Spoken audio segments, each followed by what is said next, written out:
bagpipes, I'll tell you, they make you want to make love or sometimes just fight. Welcome back to Piper's Pit, Podcast 1. Proud to be here. Holy cow. I'm proud as punch. I, having 4 children, and because I'm the man in the house, I live on a mountain in Oregon. My wife allows me to come out every once in a while. And there was this cool channel 12, and it had Portland Wrestling on for years with Don Owens, and it was really, oh my God, a great portion of history. It was the #1 rated show in the Northwest every Saturday night. It came from KPTV Channel 12, and with me right now is a guy that I demanded to be my friend. I'm sitting around the table with the manager of the station and this guy, young guy. He's got his own spot on Channel 12, does his own thing. He's great. And his name's Joe V. And first of all, I'm really happy to have you on I'm there. thrilled to be here. Thank Hot you. Rod. It's great to see you again. I haven't seen you in a while. Well, I was just leading into the way we got to know man. together. There's this big meeting Yeah. at Channel 12, and I don't know really what's going on, but I looked at Joe and I saw his face. If you see him, you'll know why he does what he does. And I want you, you to be my mean Gene. Yeah. Well, I should probably let me give your listeners a little background because they don't, who is this guy? So I'm just a news guy. I'm on a morning news show here in Portland, Oregon, and I've been doing TV news for about 15 years. But grew up a wrestling fan. Yeah. And watched Roddy Piper and watched the Grappler and all these guys, right? So our station decides. Horrible childhood, huh? Right. Yeah. Right. It explains a lot if you think about it. These are the stories I tell my therapist. Anyways, so. They decide, yes, they're going to relaunch this show. They called it Portland Wrestling Uncut, and the executive producer is one Roddy Piper. Now, you probably don't remember this, but I'd interviewed you, I don't know, a couple years before that for our show. It was before we met? Yeah, before we'd met, and you're very nice. In a boxing right. Yeah, you were promoting It's Always Sunny in Philadelphia. Gotcha. And could have been nicer. And it was, 20 minutes, and I walked away. I was like, wow, you get to meet one of your childhood heroes. That was great. He was a nice guy. Never see him again. If only. Fast forward about 2 years. And so the show's being relaunched. Roddy Piper's the executive producer. Len Denton, the Grappler, is helping him out. He's kind of booking, handling the talent. Yeah. And I'm in this meeting, and Rod says, "Hey, I'd like you to be my interview guy." And I was like, "Oh, well, my mean Gene. I interview people for a living. How hard could it be?" Famous last words. So we start rolling on the show here. We kind of hit the ground running on it, and it became obvious to me at the time. So you had Roddy, obviously, who's everyone knows him, and then the Grappler, who's been in the industry for 30 years. But they didn't have kind of like a TV guy, like a producer on that side of it, right? And the people from the TV station, they didn't know anything about wrestling. So we were complete. Yeah, that's right, exactly. Now, I at least had the advantage of being a fan for 2 years, and so, long story short, I ended up kind of helping these guys out. They'd come to me and say, "Hey, well, here's what we want to do. Can you turn this into TV?" And a translator. Yeah, exactly. That's what it was. As Roddy said, I learned to speak wrestling with an accent, but thick accent. Yes, but you could get by at least. I could find where the bathroom was.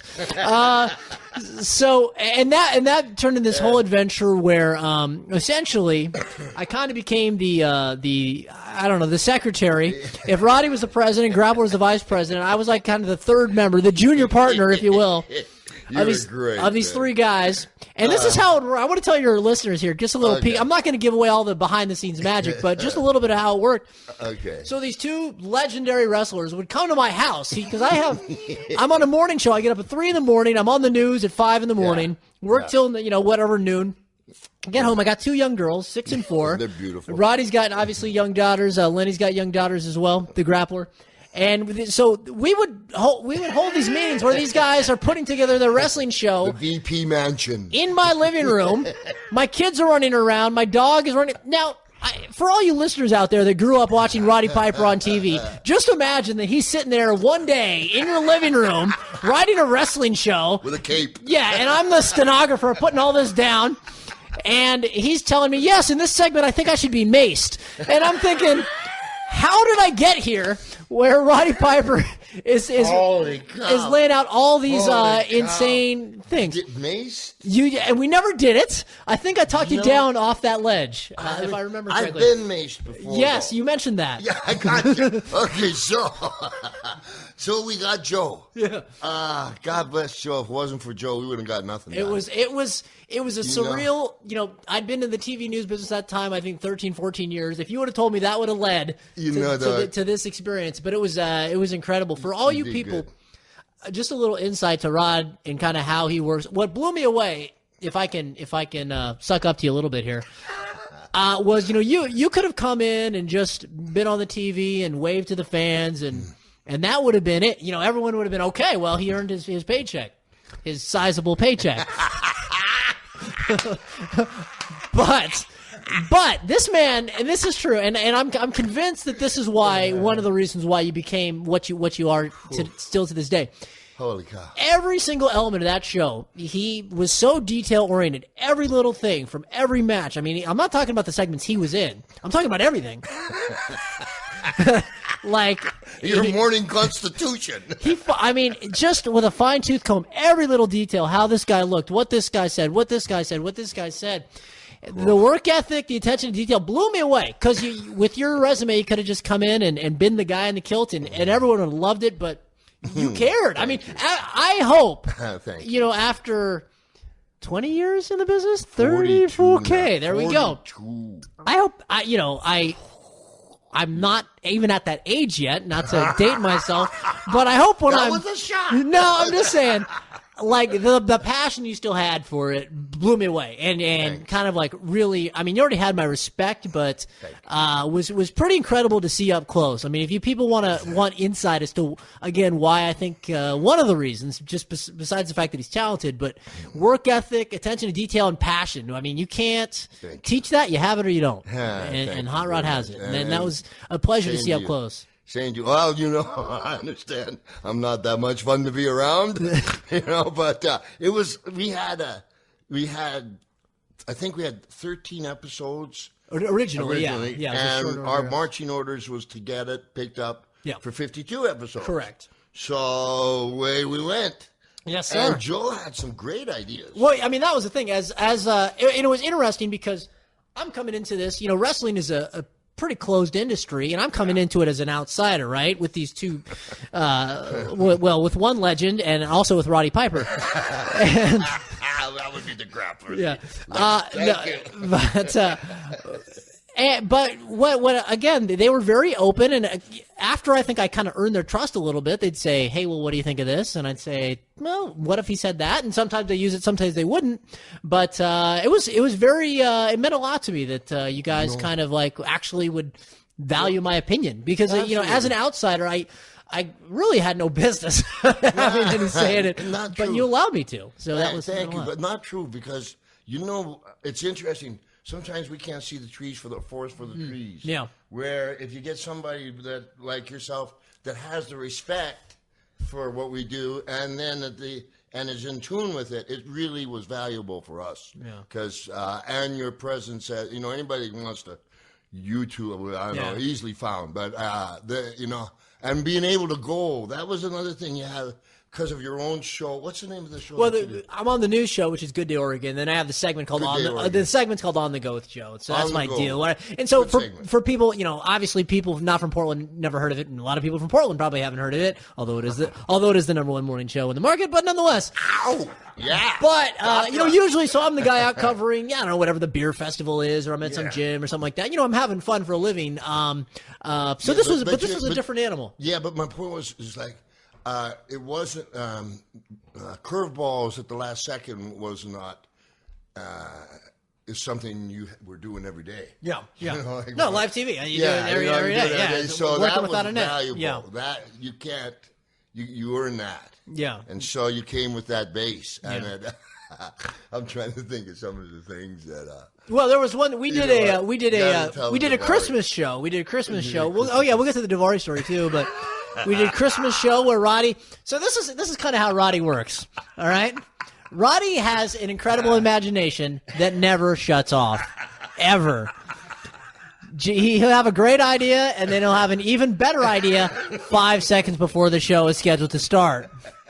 So, he's turning red right now. You okay? Oh, all baby right. Jesus. So he'll come to me like, Jovi, so I got this idea. Here's what we're going to do. We're going to do a Christmas show at Harvey's Comedy Club. Yeah. We are, huh? Oh, it's all, we got this taken care of. Like, it's going to happen. Okay, what are we doing? In 3 days. So the idea was, and it ended up being a great and a lot of fun, was Roddy does these one-man shows at comedy clubs, and so we mixed that kind of into the fabric of a wrestling show and had a holiday theme, and he dressed me up as an elf with these pointy Dr. Spock ears and these these kind of Iron Sheik looking shoes with the curly toes and bells on the end. Ratings. 15 years of broadcast journalism led to that. So thank you for that. Green pointed ears. Oh yeah. And my son was doing. Yeah. My son, who knew nothing, he comes and Colt. He's doing an interview. Yeah. Joe's doing an interview with him. At the very end, Colt looks at Joe and goes, "My dad made you dress like that, didn't he?" Yeah. And the answer is, and they both just went off the air. But it was fun times. I recognized the ears. I got to be you were mentioning Daivari. I got to be Daivari's body double. Now this is something nobody. I think 3 people know about this, and they're all in this room right now. Yeah. What it was we had an incident where Daivari he was attacking a fellow backstage. It was Thunder. It was this wrestler named Thunder. Great guy, good friend, and hit him with his chair. But there was something wrong with the camera shot, and we noticed that after Daivari had already flown back to Minnesota, where he lived. Yes. So it needed to be fixed. Well, so if you Google me, Joe V, KBTV, you'll see I'm a half Indian guy. I have brown skin. I have black hair. The similarities end pretty much there with Daivari. But thankfully, Daivari was wearing a mask when he attacked the guy. Yes. It was the Grappler's mask. Yes. So we went back. Yes. I put Grappler's mask on. It was great. And a T-shirt that was about 8 sizes too small, so I looked kind of like I had the build. And we reshot it where I smacked Thunder with the chair. He walked out. Lats spread like an eagle. No, not a single. Nobody called us on it. No. I never heard anybody call it, but I somehow passed as Daivari's body double. That was great. You were. Again, these are the things that when I was graduating from the Edward R. Murrow School of Journalism, I did not expect to be on my radar. It was unbelievable. But just and I think you and your Grappler, I know you had him on. You guys talked about a lot of the guys you had on that show. But if people, those episodes are still on YouTube. If they are, they're worth checking out because they're really just talented guys. We had some just rolling and just some characters. We had a guy named Mr. Ooh La La. Ooh La La was great. Funny, the Blanchard brothers. Of all the guys that came along. Ooh La La was an unexpected good one. Yeah. I told him, I said, Roddy loves you. His thing was he was like a French guy. He had sequins. I called him I said, you're like a trainer. What was he? Life coach. And I told him, I think I said to him one time, your character reminds me of like if Pepe Le Pew and Liberace had a baby. Like that was this guy, right? Perfect. But Roddy was like, he wanted him in every segment because he was entertaining. And I was like, and I told him like after the show went off the air because the promoter ran out of money, I went to Ooh La La and I said, it's too bad that show didn't go any longer. I think Roddy was going to put the belt on you if it kept going. He was great. Yeah, he was great. Yeah, I was just what was it? Did you ever feel like the world was a tuxedo and you were a pair of brown shoes? That was Ooh La La. Exactly. Yeah. He was great. It was fun. No, I want to ask you something if I can. Yes. We talk about the uncut stuff and that's great. So you and I got to know you a little bit through the years now, and we've talked kind of candidly, and you've told me all these stories throughout your career. Whether you want to hear them or not. And yes.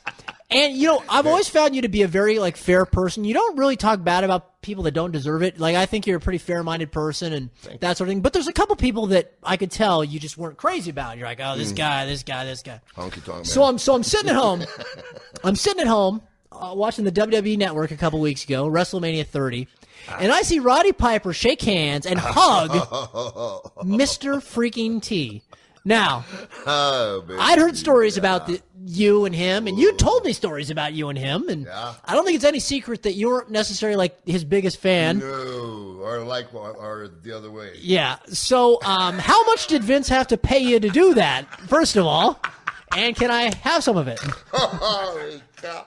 You know Gabriel Iglesias. Yes. I got a text from him. He said the text said, "You hugged Mr. T and the Undertaker lost WrestleMania all in the same day." Yes. I'm going to throw up. It was just time. I know when he was doing his speech that, they set you certain places for different camera shots. I think I explained this, but I haven't seen you. Colt and I were going down. It was a Hall of Fame was finished, and he's about 12 feet, whatever, in front, signed some autographs, and there's Colt, and I got to pass him, and it's my son, and Mr. T had his son induct him, who had a master's from university. That's what caught my eye. I went, whoa, he must be a good dad. And I think he said his daughter's finishing up her PhD too, or something like that too. Yeah, something like that. Yeah. And Colt says to me, so I just said to Colt, "Let me show you what man does." And I came up and behind him and I clubbed him, pow, like a baby seal. I ever see that bastard again, I'll tell you, I just get these kids just, no. Put that rod away. And so the angels were singing and said, congratulations. It went, let me see if I can do a dialogue. Hey, I want to congratulate you for the Hall of Fame. You deserve it. He says, thank you.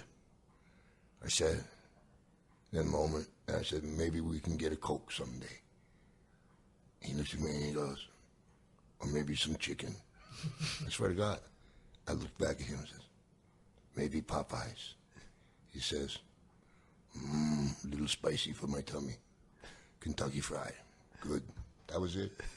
So you got a date. You had a lunch date. That was it. Wow. But you know what? Like 4 days later, he tweeted how much it meant to him and much respect to So I think it's a good, two men being that silly. We should all be able to get along like that. We're all pretty much the same. In any case, yeah. That was, yeah. I was. Did it really, I haven't really spoke about it with anybody. Yeah. I never talk to folks because they don't talk back. Yeah. More, run, grab the baby. Woof, woo, woo, woo. Shut your wife up, would you? And so, put that rod away. When you saw it, what did you actually think? I loved it. I thought it was great. I mean, my first question was this his idea or was this Vince McMahon's idea? I mean, I was glad they got you on the show, first of all, because I was watching the show and I was like, if they don't have Roddy at WrestleMania 30, I'm going to be very upset. I love you. Not just because I know you and as a fan. I mean, you should be there. I mean, it was a close one. I'll be honest. Yeah. I emailed 4 sentences to Vince. And when I saw it, the way the guys, the WWE crew were treating me, I could tell because they wanted it.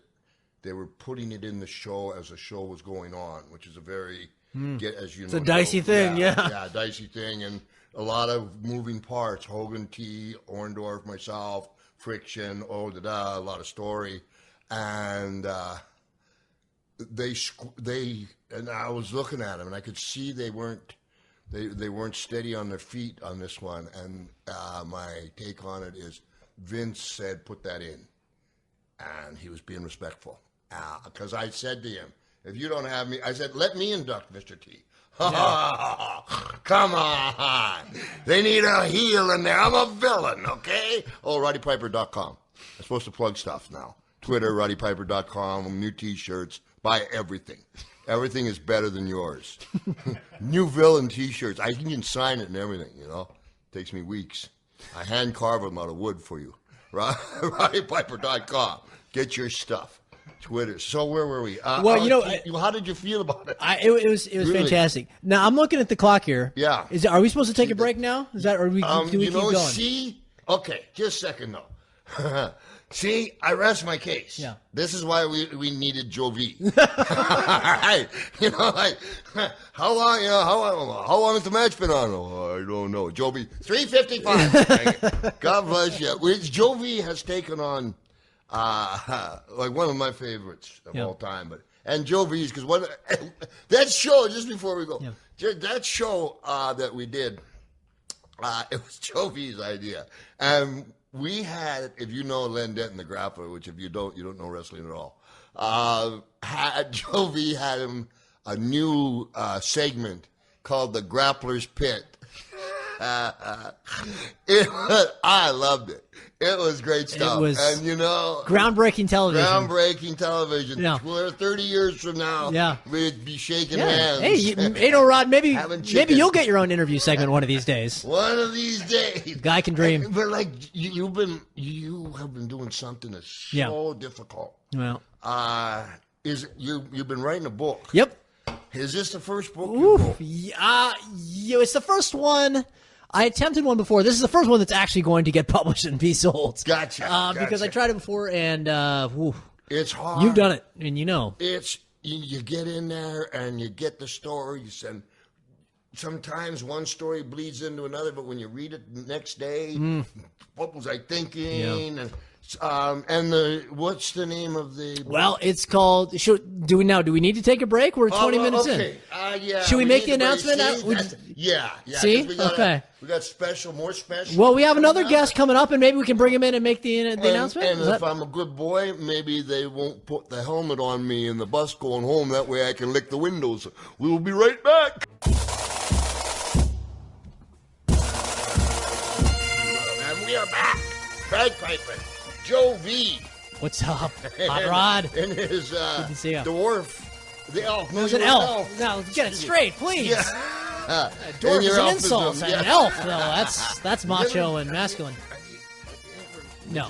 It's no. You gotta get them juiced up. I don't know if that's even legal anymore, Hot Rod. Tossing?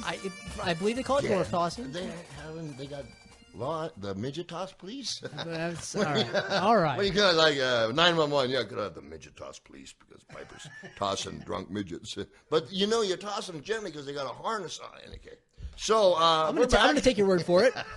Okay. We're back, and I just want what size harness would. So we're back talking about and the name of the book. Well, it ties into our other guest that you have here today. Yes, so we might as well bring him in. I know you had him on recently, but the grappler himself, Denton, is with us. Thank you, Hot Rod, for having me back. It's the first time I've ever been asked to be back because I didn't know what spotted dick was. Now, the reason Mr. Grappler is here. Yes. This is going to get me fired. We are working together on a project. It's a book that will go on sale this summer. I believe August is what we're looking at. And it is the official autobiography of Lynn the Grappler Denton. It's called Grappler, Memoirs of a Masked Madman. And it's Memoirs? Memoirs. Memoirs. Memoirs. Members of a Masked Madman. Yes, yeah. I was going to say, that's a whole other show. Right, exactly. That'll also get me fired. It's a book that we've been working on together. I've been helping him write it. And by helping, I mean I've been writing it. And... He's real helpful, huh? Exactly. Yeah. I can write so well. And so we're putting that together. It's almost we're wrapping up the first draft here. It's gonna be sold online. Grapplerbook.com is the website. And I got another major announcement we're very excited about. So for the foreword of the book, we've gotten a commitment from one of the all-time greats, a Hall of Famer. A man who made the first WrestleMania possible. Mr. T is going to write the foreword to our book. And if he's not available, Roddy Piper may be writing the foreword to our book. But he might be a genius. The spelling. How do you spell your name? T. Right. Exactly. Hey, It's man. been me all this time. Hey, I'm Joe V. I can't really. I'm not going to throw stones here, right? But Anyways, it's the life story. Go ahead. Well, it's huge. Yeah. Like the first thing I see in Yes. the prologue is you're going over. Yeah. Well, that wasn't the first part of his career, that's for sure. It didn't start from day one, I see. Well, no, we opened that. So here's one reason why I wanted to write this book. Yeah. So you and I and Lenny were all working on Uncut, and every time we would, you both are like constantly telling these great stories, right? Now you've already written your book, but I said, Lenny, you've got all these great stories. People don't know about them, right? I mean, it's true. He's in Portland. Wrestling fans know who the Grappler is. In parts of New Orleans where he was a big star in the Mid-South area, a lot of people know the Grappler. But all the top pros know. Yeah, but there's a lot of areas of the United States where you never worked in New York, right? Right, exactly. I mean, so certain areas where they don't know these things. So, for instance, I didn't even know this, and I'd watched the Grappler growing up. He beat Dusty Rhodes and Andre the Giant in the same match in the New Orleans Superdome in 1981. I mean, how many people? How many people can say that, right? So that's actually nobody. That's what we opened the book with, is him beating Andre and Dusty, and then basically saying, I've beat all these legends. All the pros, they think highly of him. You ask anybody about Len Denton, they speak the world of him. Yet there's a lot of fans that don't know him. Why is that? And doesn't matter really. I mean, he's got a career that anybody would be thrilled to have, and so. Basically, it's walking people through that because there's some hilarious stories in here with just about every star of the last 30 years. I remember him when he was like, 17, leaving him on the side of the road. No drink more. Well, something, Roddy, I wanted to say, and I haven't even brought this up to Joe, and I just wanted to say that, I've decided, Joe, that I know we're selling this book and we're going to split what we can make on it and all that, but I've decided to give a dollar of each sale of each book to my favorite charities, United Wrestlers Fund. I'd like to donate to. What that is exactly is drinking money in case I run out. I just wanted you to know that ahead of time. I'm just kidding. Well, he's a true philanthropist, the Grappler. Yeah. What was it fund? The United Wrestlers Fund. Gotcha. There you go. Holy cow. Otherwise known as drinking money, huh? How did you beat Andre and Dusty Rhodes? They let him. Yeah, exactly. Believe me. Roddy, that sounds real good the way he's written that. Okay? So, Dusty, if you're out there, we caught the fall on you. It wasn't Andre. Okay? It was me and Super Destroyer in a tag match, and we moved up the ladder to wrestle Dick Murdoch and the Junkyard Dog. Okay. Then we accidentally stole the tag belts, and that's how all that happened in the Super. When you say like Dick Murdoch, you worked a lot with Dick. A lot with Dickie. I did more drinking than I did wrestling. But Tell me at least I can't remember half the matches. Here's the only thing I know about. I don't know a lot about Dickie, but I remember.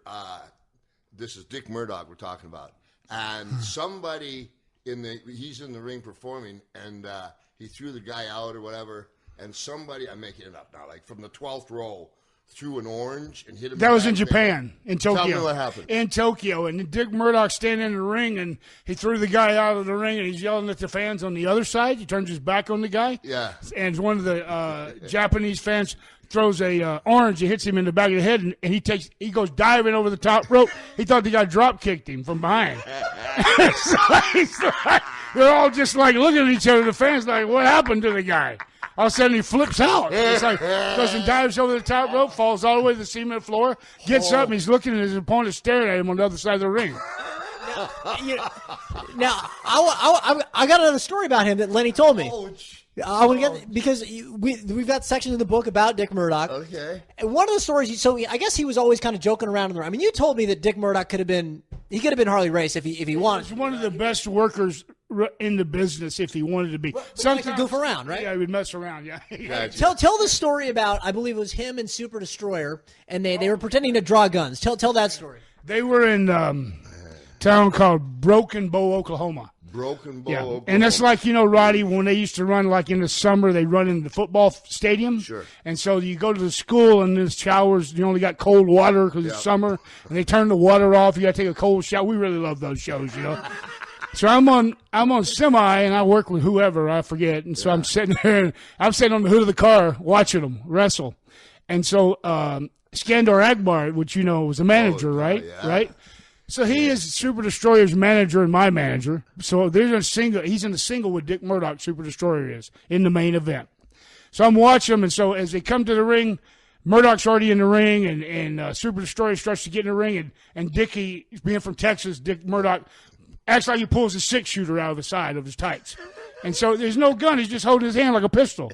So Super Destroyer puts his hands up like he's a cop. And they start milking it back and forth. And then he turns over to Akbar like, I'll shoot you. And Akbar puts his hands up. And he goes back and forth. Finally, Destroyer's in the ring, and he goes, pow. And Super D takes a big bump in the middle of the ring. So I'm going, what are these idiots doing? You know? And so they're just out there horse and hessing around. Okay, so. What are the people doing? Oh, they were just like cheering their spot show, you know, and they're just wondering what the hell is going on. It was all fine and dandy until we got back to TV the next Saturday, and Bill Watts was there. Ooh. And Grizzly Smith walks in and tells him what happened. All of a sudden he goes, Super Destroyer, Murdoch, get your ass in here. The door shuts. Not you, Grappler. Shuts the door. I go, okay, I get next to the door. I can hear this right because I want to hear like a little stooge. I got my ear against the door. Murdoch, how long have you been in this business? First of all, I ought to fire your ass right now, you idiot. And he said, let me tell you something, Super Destroyer. You've been in the business 5 years. He said, the next time somebody acts like they pull a gun on you in the ring and you take a bump, it better be a real gun, there better be a hole, and there better be some damn blood coming out of your fat ass. You understand me? Or your ass is fired, boy. I said, yeah, I was laughing. I loved it. So this is the kind of reason that I thought maybe there's a book here. Maybe we've got something here that we could work with, Len. So this thing will have, it's got stories, with guys like that, Flair. And, I don't know if you know this. Was he there when you were Flair's driver? Was Roddy there in Carolina when you were? Yes, Roddy had the yellow Canary every once in a while. He had this Lincoln, right? And it's yellow. And it's beat to hell because he only drove 100 miles an hour everywhere he went. And it was fun. I loved to ride with Roddy because we had fun on the way home, brother. But then I want to point out that I only got to hang out with Roddy Piper after he got sober, which kind of bums me out. But on the way, after I'd been there about 6 months, then Flair lost his license. Like Rick had a brand new Cadillac, he had a brand new Lincoln, and he couldn't drive either one of them. He had no license. So they go, pick somebody to drive you, one of these rookie young guys. Why he picked me, I have no idea. Okay, I liked Rick too, and so it was great because I'm driving Rick everywhere. He's buying all the beer. We got 4 women on each arm, and he's buying the tires and everything. And I'm making $1,000 a week, man. And there's a pretty incredible story, and I don't want to give it away because I want you people to buy the book at grapplerbook.com. Yes. But there's a great story involving Lenny and Flair almost getting in a roadside fight with a couple of soldiers outside a show. So you got to buy the book. We're not going to give it away here, but there was some adventures there. And you know something though, Rod? It's like I was telling Joe V. It's today in time is different because the guys fly everywhere. And they don't ride like the territory days. No. That's what this book is about, the territory days. That's because cool. We rode together. All these stories were created and all these things happened. Yeah. All the ribs we pulled on each other. All this stuff goes down through the ages. And that's how we have these stories. Now that you're separate, it's hard to come up with stories like that. That's how we learn. Yeah. 300 miles to Richmond and back. 3:30 to Norfolk and back, and you'd sit with these guys, and they would talk, and because there's there's nothing written. Does the mafia write anything down? Yeah. Not since Al and the bookkeeper, So that's the way our business was translated to us. The same with the bagpipes. Before they had music, a guy go, and you had to mimic your fingers to what he said. And like with Lenny, what he did was even harder because he wore a mask. And when you wear a mask, that takes it'd kill me. Facial's gone. Yeah. So there's never, so you got to learn a whole different way to get over and a whole different way to sell. And there's not many guys. You have to use the body English and body language to sell. He's an expert. I remember, so we're talking about holy baby Jesus. It's a new T-shirt I'm going to have, Baby Jesus, because I'm begging. WWE Network, Vince. So there's another, if I can remember it. So Joe V's, we're doing the Portland Wrestling Uncut, and my son Colt, who's an undefeated amateur MMA fighter. Pretty stout kid, and so he's going to do something with the Grappler. Now he knows Uncle Lenny, right? So, I mean, you've known Colt since he was a baby, right? Oh yes, yes. Yeah, and it's Uncle Lenny, and so there's Colt's getting interviewed, and out of the dressing room comes the Grappler. Yeah, I was there. I was interviewing Colt, and Colt's talking about how he wants a match on the show and all this stuff, and out walks the Grappler. The Grappler. Now, Uncle Lenny and the Grappler are not the same fella, Colt. And the Grappler come out, and Colt was there, and the Grappler said, "Yeah, you punk, you're trying to get you in the easy way." And I don't know if Colt looked down from him, whatever it was. He won't do it again, because the Grappler hauled back and pow! Hit Colt so hard you could see the hate coming out of his eye. But wait a second, is he going to kill me? The expression on Colt's face, and for 3 days, I said, "Honey, he's a pro." And Colt doesn't wrestle anymore. Well, you know something, Rod? Here's the thing. I love Colton, right? Oh, yeah. And I, with all my heart, I mean that. And the thing is, I'm looking at him and going, hey, if I don't show him now what he's walking into, he's going to walk into someone and get hurt real bad. Absolutely. Because if I care for him and I'll do that, you can imagine what the guy would do if don't care for him. Yeah. Okay. He's lucky he's got that. If that's the case, then the guys, when you were coming up, really cared about you, because some of the stories in the book, Sweet Hansen was a guy. You both told me about Sweet Hansen, who, when you were coming up, you said your hands like frying pans, or just smack you. He was an ex-pro boxer before he got in wrestling, and he would tape his hands up, and he would chop you so hard in the chest that your chest would be bleeding. I've seen Roddy come back from the ring from wrestling Wallow McDaniel and Flair many, many times with his chest bleeding. People think you're making that up. No. I'm not exaggerating. It's happened to me. Yep. That's how I got the cauliflower ear from Sweet Hansen. With one punch, he knocked me off my feet. Oof. Unbelievable. I got a story I had today. It was just weird. I was watching, right before I came here, I was watching NFL Films, a channel, network. And all of a sudden they show the Kansas City Chiefs, and Hank Stram was the coach when they won the Super Bowl, and Ernie Ladd, number 99. Remember Ernie? Oh, yeah. Well, there's no nutrition in the stems and the seeds. They're showing exactly, yeah. Well, they're showing tape on Ernie Ladd when he's playing football, and it made me think back, because one of the football players gets on there that played with Ernie and said, "Man, that guy loved to eat." One time he said he had a trophy at his home, the one he cherished the most. It was a big tall fork and a knife, because the one time he ate 25 pounds worth of food and won it. Eating 25, the most food of any 25 pounds. the most food of any football player. One time we're in Charlotte. Remember the days in Charlotte where we stayed? I lived there. Okay. Tuckasegee Road. Tuckasegee Road. Me and Roddy lived there. We all lived there. Yeah. We're going to the gym. You know Moose Morawski from Canada. They called him Moose for a reason, because he was big and huge. Me and Ernie and the small guy, me at 250. Okay. We go in the gym. We go by and we see this Red Lobster. It said crab legs, $10, all you can eat. So we're hitting that on the way back. We come back. We had one whole table to the right of us full of empty crab legs, just stacked up. So the cook comes out sweating, right? He's like, "Who in the hell's eating all these crab legs? He's been cooking his ass off back there." He looks and he sees Ernie, and he loved Ernie from TV, and he goes, "Oh, hell, I'll cook y'all some more." But the next day when we come back by, the sign was down. We closed that buffet. Yeah, we closed that buffet down. Wow. Oh, yeah. There was a lot of Ernie. One time they had a football, there was a charity football game someplace in Florida against a university, and some of the guys in pro wrestling had to play ball, and the guys at the university were being smart aleck, and Ernie got there, and this guy at halftime, when the guy comes back, and the young guy comes up to Ernie and says, "Mr. Ladd, you done played some football. May I change sides?" And he went over to the other side. But on the same thing, we're someplace, and we got a Sunday down where you can't go home, and Morocco and Orton are in one room, and the door, and I'm in the other room, and I was in the bathroom, whatever, and and they were watching football, you know, and like everybody's getting into it, and all I hear is like boom, interception by Baylor, and something, and some guy, and boom, and touchdown Baylor. I swear to God, and you know, like I don't know what I'm doing in the bathroom, but like I want to be cool, so I'm not from this country, so I come in and I says, hey. Baylor's a hell of a player, huh? I swear to God.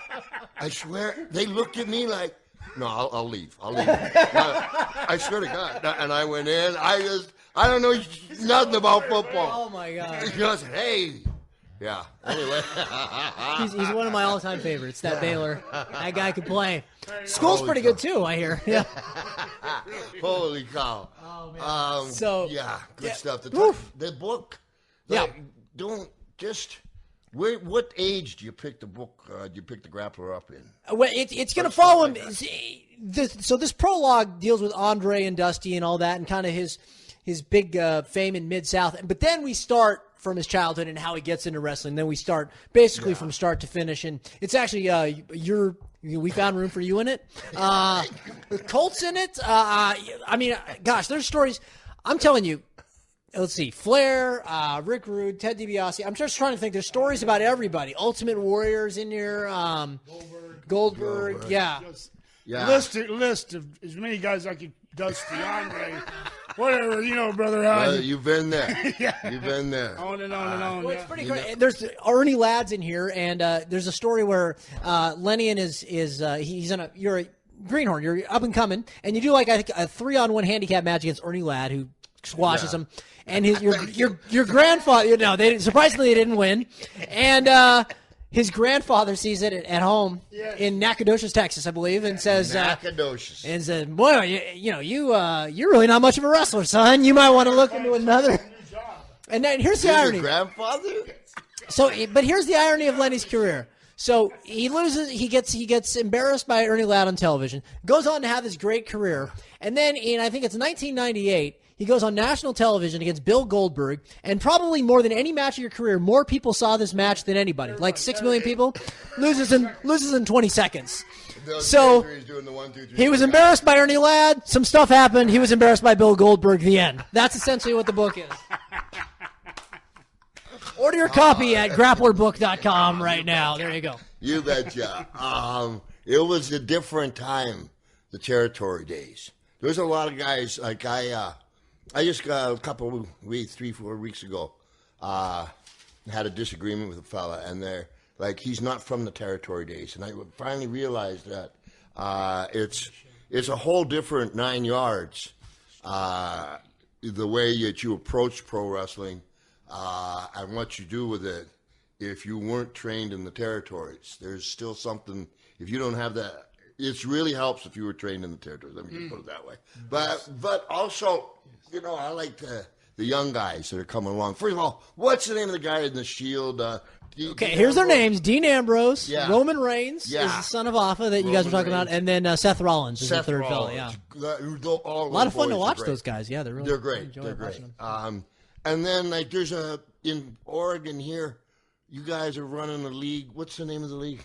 It's called the West Coast Wrestling Connection that Lenny has dragged me in. You know, there's a scene in in the movie The Godfather Part 3. Al Pacino says, "Just when I think I'm out, they keep pulling me back in." So Lenny here said, "Hey, Jovi, we're fixing to start up this TV here, so that it's going to be on PDX TV. Please. Would you be interested in, doing exactly what you did before?" And because I'm an idiot who doesn't learn from past lessons, I said yes. So that's and we got some shows coming up there, Len. Tell me about it. The show's next Saturday, May 3rd at Bob White Theater on 60th. Bob White Theater. Yeah. That's an old theater. It's been there since the 20s. Yeah. And it's on 64th and Foster. Starts at 1 o'clock till 6 o'clock. They take a break in between. They do 2 tapes. then they give people 2 pieces of pizza. Well, I'd go there for that, wouldn't you?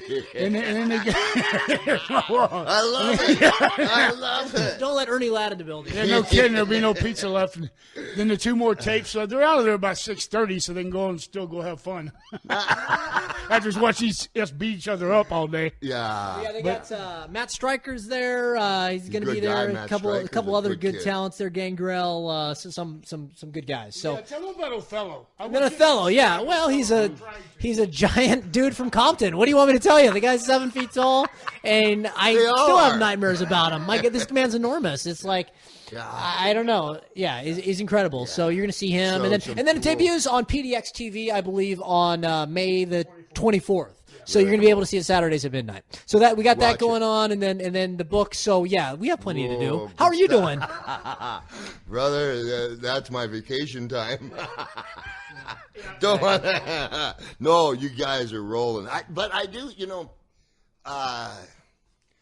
I'm a big booster of them. I'm a big booster of those the young guys. I haven't met most of them, but they're in there and they're trying. Anybody answers a bell, and I'm sure it's a lot of the guys from the Portland Uncut era, and they just gave everything they got. And I'm sure it's the same guys. You can't lose with those guys. Yeah. They're fantastic. No, they're fantastic. Work so hard. Blanchard brothers. I can't. I don't want to miss anybody. What's Patrick Large? Patrick Large. Yeah, remember him? Yeah, what a great kid. There's a whole different way to do wrestling that we filmed and from a different approach. But I'm working with it. I'm not gonna. I tried to get him to understand that, but it's complicated if you haven't gone through the territories. Like True. The guy, David Marquez, for instance, which is I think. From Hollywood wrestling, and he's a good guy. Yeah. And, when I met him, he said, I'm an honest guy, sometimes too honest. I said, well, that's all right, bud. And him and what you guys are doing, trying to put it together for Mav TV, and I don't know, you got to, good for you. But, he wanted me to come, and him and I could, get on the front page and kind of be an ambassador for it. And, I remember because it came out that we shook hands on a deal, and I did shake hands with him. But one of the things was you're the ambassador and you come around, and I love the kids. I'd spend hours with them, but and what does that pay? Exactly. And the answer was basically, and then he says, well, what you get out of your territory. Well, we feed our so family. Why do I want to be in the front of a cover of a magazine with you for free? Exactly. What do you bring to the magazine, and what do I bring to the magazine? Yeah. And that you only put in a nickel, but you want it all. Exactly. Yeah. Exactly. And I love them, and I really hope they get everything that they want. But you drew first blood there, champ. You shook my hand and you said, as far as, I do this for a living. And you said, we'll figure something out. And you didn't. So that's okay. I'll take the high road. But next time you're with a Hall of Famer and the first thing that comes out of your mouth is, all those guys that are broken stuff, that's their fault. Like you got the right to a opinion. Yeah. How would you know? I don't care how many matches you've produced. How would you know if that's right? Johnny Valentine might still be alive. He just didn't have health insurance. But good luck. I think, what's the name of the Grappler's book? Well, how hard do you want to play? I believe it's called grapplerbook.com. That's the website here. They only put in a nickel, but you want $1. No, it's Grappler Memoirs of a Masked Madman. The website's there. It's not on sale yet, but you can read a couple excerpts. It's a work in progress. So it's great stuff. But hopefully we'll come back and tell you about it when we actually have a book. I'd like to thank Joe V and Joe V's man. We love you. We do anything for you. His beautiful wife and his beautiful little girls gave us time, And Joe, thank you very much. Thank you. And I love you, my brother. Roddy, I love you too, brother. Yeah, Thank you he's for like having our me here. Child, man. Yes. I know. Thanks for having me on, buddy. Yeah, you know what? Like a lot of people say, he should be on every show. You know, we should just keep it rolling. They I'm love gonna you. figure out this pot of dick thing one of these days. I drug this guy through some more stuff, but I'm so happy to have you. Okay, well, they're making me go away again. Back in the closet again to see what's so scary in there. And may all your dreams come true. An Irish poem as we leave for those who love us. May God bless for those who don't. May God turn their hearts. And if he can't turn their hearts, may he turn their ankles so we recognize them by their limp. Good night, Dave.